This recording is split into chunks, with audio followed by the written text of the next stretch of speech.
तो मैंने कबूतर को गुरु बनाया। ये कबूतर गुरु कैसे बन गया? भाई, जब नेत्रों में गुण देखने की स्थिति आती है, सब में गुण दिखते हैं। कबूतर में भी दिखा। यदु महाराज बोले, मेरे चित्त को बड़ी इच्छा है, आपने कबूतर से क्या सीखा? कृपा करके मुझे बताइए, कबूतर ने आपको क्या सिखाया? तब श्री दत्तात्रेय भगवान के पूछने पर दत्तात्रेय भगवान कबूतर के विषय में बताते हैं और पूरी एक कथा सुनाते हैं। मैंने कबूतर से सीखा, कबूतर में अपने पत्नी बच्चों के प्रति आसक्ति बहुत होती है।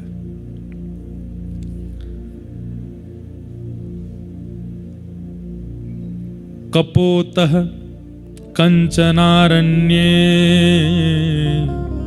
कृतनीडो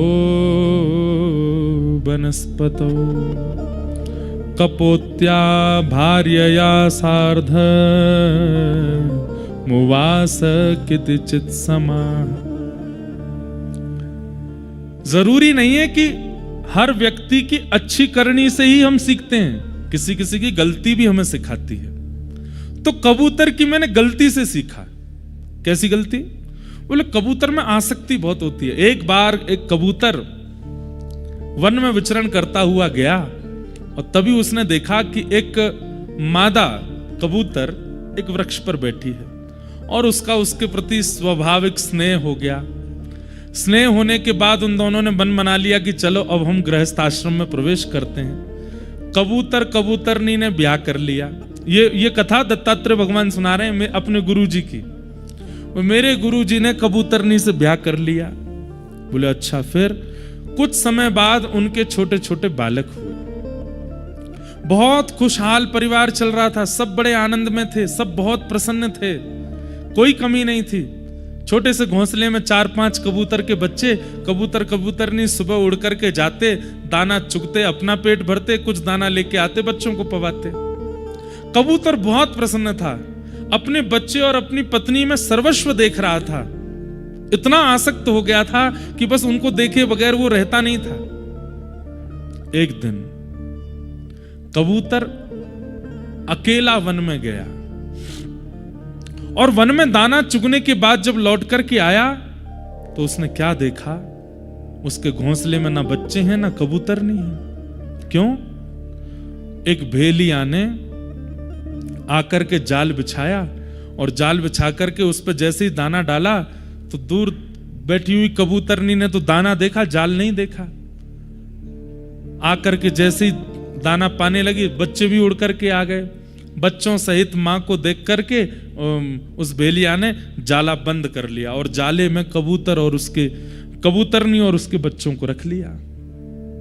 इतने में ही कबूतर लौट करके आया और उसने अपने घोंसले पर बैठे चारों ओर नजर घुमा के देखा, मेरी पत्नी बच्चे कहां हैं? तभी वो क्या देखता है? दूर एक भेलिया जाले में बांध करके उसके बच्चे और पत्नी को ले जा रहा है, अपना शिकार बना करके। कबूतर व्याकुल हो गया, उसके नेत्र बंद हो गए, अश्रु आने लगे और अपना पूरा जीवन उसने विचार कर लिया। एक वृक्ष के ऊपर पहली बार मिले थे, हम दोनों ने विवाह किया, अपना गृहस्थ आश्रम आगे बढ़ाया, कैसी धूप ताप वर्षा में अपने बच्चों की रक्षा की। ये छोटे छोटे 4 बालक हुए। सर्वस्व मेरा इन्हीं के साथ है, इन्हें देख करके मैं जीता हूं, इन्हें देख करके ही मेरा सर्वस्व चलता है। आज ये बंदी बन गए। मैं इतनी योग्यता तो नहीं रखता कि मैं इनको जाले से छुड़ा लूंगा। क्या करूं? मैं इनको बचा तो नहीं पाऊंगा, इतनी योग्यता मेरी नहीं है। तो अब मैं क्या करूं? तो कबूतर उड़ करके गया और जो जाले में छोटे छोटे छेद थे वहां जाकर के अपनी चोंच से उन छेदों को बड़ा किया और बड़ा करके स्वयं भी उनके अंदर प्रवेश कर गया और अपने बच्चे पत्नी को हृदय से लगा के बोला, तुम अकेले नहीं मरोगे, मैं भी तुम्हारे साथ मरूंगा।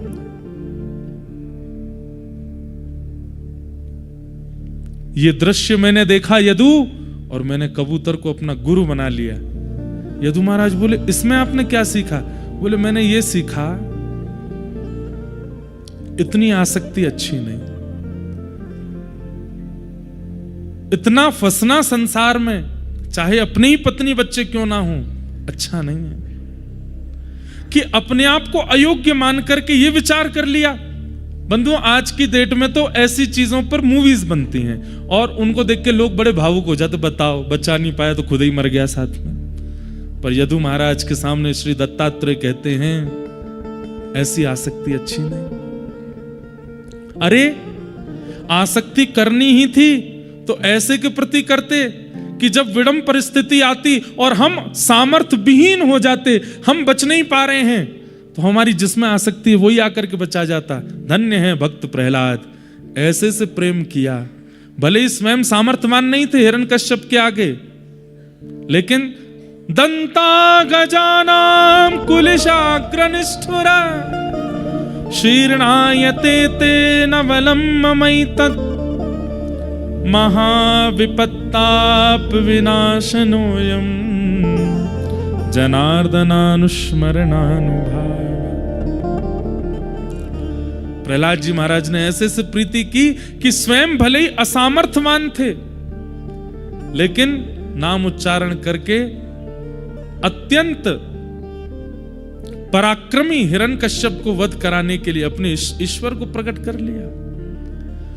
मैंने कबूतर को गुरु बना करके सीखा कि जब कबूतर इतनी आसक्ति परिवार में कर सकता है तो हम तो मानव हैं। शास्त्रों में एक श्लोक बोला जाता है, कुरंग मातंग पतंग भृंग मीना हता पंचभिरेव पंच एक प्रमादी सकथम न हन्यते यसेवते पंचभिरेव पंच।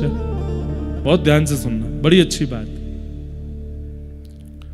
कुरंग मातंग पतंग भृंग हतः पंचभिरेव पंच, 5 लोगों के लिए यहां पर बताया गया है। हमारी 5 इंद्रियां हैं। कौन कौन सी? जो विशेष रूप से संसार में हमको ढकेलती हैं।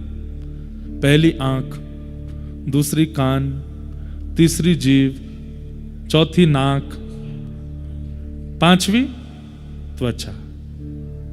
ये 5 ज्ञानेंद्रियां विशेष रूप से संसार में जो हमारी आसक्ति बनती है वो इन 5 से ही बनती है। आंखों को देखने का लोभ होता है, कानों को सुनने का लोभ होता है, जीव को चखने का लोभ होता है, नासिका को ग्रहण का लोभ होता है और त्वचा को स्पर्श का लोभ होता है। इस श्लोक में कह रहे हैं, बोले आंखों से कौन अपने जीवन का अंत कर लेता है? पतंगा।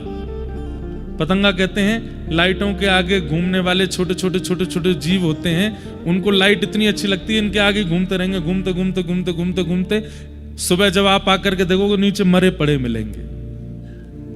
मतलब ऐसी आसक्ति हो गई कि अपने आप को आग में ही झोंक देते हैं और उसके तेज के कारण मर जाते हैं। पतंगा। कान से कौन आसक्त होता है? हिरण। अगर आप वन में जाकर के मधुर संगीत बजाने लग जाओगे तो हिरण दूर से अपने कान खड़े करके आपके समीप आने लगेगा। कई शिकारी धनुष बाण से नहीं मारते थे, आज एक